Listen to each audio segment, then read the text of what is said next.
မြတ်စွာဘုရားဟောတဲ့စကားကပရိစိဏမိဒံရူပံရောဂနိလံပပင်ခုရာပရိစိဏမိဒံရူပံဣဒံရူပံဤယုတ်ခန္ဓာကိုယ်ကြီးဟာ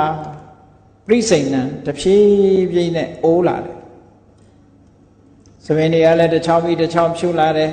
။သွားတွေကလည်းတစ်ချောင်းပြီးတစ်ချောင်းကျိုးလာတယ်။ပရည်တွေကလည်းတွန့်လာတယ်။နားတွေကလည်းထိုင်းလာခါးတွေကလည်းကိုင်းလာ။ဟောစရာရဲ့လွှမ်းမိုးမှုကြောင့်ခန္ဓာကိုယ်ကြီးကရင့်ရော်အိုမင်းပြီးတော့ရှုံ့တွလာတယ်ပေါ့။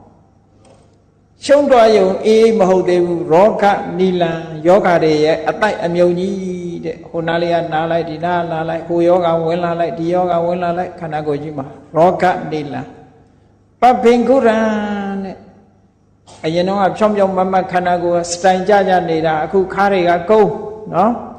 ကျိုးကုန်ပြီဟိုဘက်ကကျိုးကြဒီဘက်ကကျိုးကြအဲ့ဒါလို့ပပင်ကုရံကျိုးပဲ့ရန်ရွက်အိမ်အိုကြီးတို့ဖြစ်လာပြီအဲ့ဒါလို့ခန္ဓာကိုယ်ကြီးဟာဒီလိုပြောင်းလဲလာတဲ့ခန္ဓာကိုယ်ကြီးရဲ့သဘောကိုမြတ်စွာဘုရားဟောထားတာနောက်သင်္ကန်းစာတစ်ခုကဘလောက်ပဲချောချောဘလောက်ပဲလှလှဘဝတစ်ခုကဘလောက်ပဲပြည့်စုံနောက်ဆုံးပြကြတဲ့အခါကျတော့အလုံးဟာဘာမှမကြံတော့တဲ့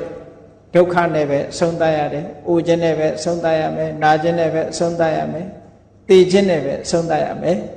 ။မြတ်စွာဘုရားကိုယ်တော်တိုင်ပဲစရာဓမ္မသုတ်ဆိုတာရှိတယ်။ရှင်အာနန္ဒာဒီမိဂါရမာတုပါတာရပြတ်တတ်မှာမြတ်စွာဘုရားကညနေနေမဝင်ခင်အနောက်ကနေလေးထိုးနေတဲ့အချိန်မှာမြတ်စွာဘုရားကအရှိပဲလှည့်ပြီးတော့ထိုင်တော့နောက်ကျောကသင်္ကန်းလေးကအောက်ကိုနည်းနည်းရောကျရှင်အနန္ဒာကနောက်ကကျောလေးကိုနောက်ကျောနာမှာထိုင်ရင်ကနေပြီးတော့ပြုစုနေတာနဲ့တူတယ်အဲ့ဒီအချိန်မှာရှင်အနန္ဒာကမြတ်စွာဘုရားရဲ့နေရောင်ထဲမှာပေါ်နေတဲ့ကြောကုန်းလေးကိုကြည့်ပြီးတော့အသက်အရွယ်က80လောက်ရှိသွားပြီလေအဲ့ဒီအချိန်မှာရှင်အနန္ဒာလည်းအသက်80ပြောမယ်ဆိုလို့ရှိရင်ဘုန်းကြီးအိုကြီးနှစ်ပါးလို့ပြောလို့ရတာပေါ့နော်အဲ့ဒီလေးမှာ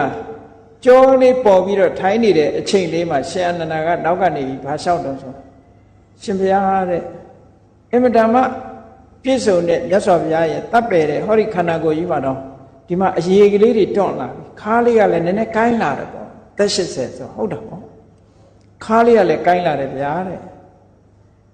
ဒီစက္ကုံတရေသောတိန်တရေကနေနေရေဇီဝိန်တရေဆိုတဲ့ကာယိန်တရေဆိုတဲ့ဒီအိန်တရေတွေကလည်းပဲမျက်စိနာနာတရားကိုဆိုတာတွေကလည်းနည်းနည်းလေးပုံကလေးတွေဟာပြောင်းလာတယ်ပေါ့ဟောက်ပြန်လာတယ်ပေါ့မြတ်စွာဘုရားကိုအဲ့လိုလျှောက်ထူးခြားချက်ကလေးတွေတွေ့လာရတယ်ပေါ့အရေးကလေးတွေတွန့်နေတာတွေတွေ့ရတယ်ဆိုမြတ်စွာဘုရားကခုနပြောတာကိုမိတ်အေးတဲ့နုပြုမှုအားလုံးမှာပုံမင်းမှုဆိုတာလာမှာပဲ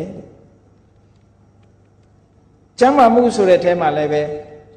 မကျမ်းမာမှုဆိုတဲ့ဗျာဒိတ်တရားလာမှာပဲတဲ့အသက်ရှင်ခြင်းဆိုတဲ့အဲမှာလည်းပဲသိဆုံးခြင်းဆိုတာလာမှာပဲ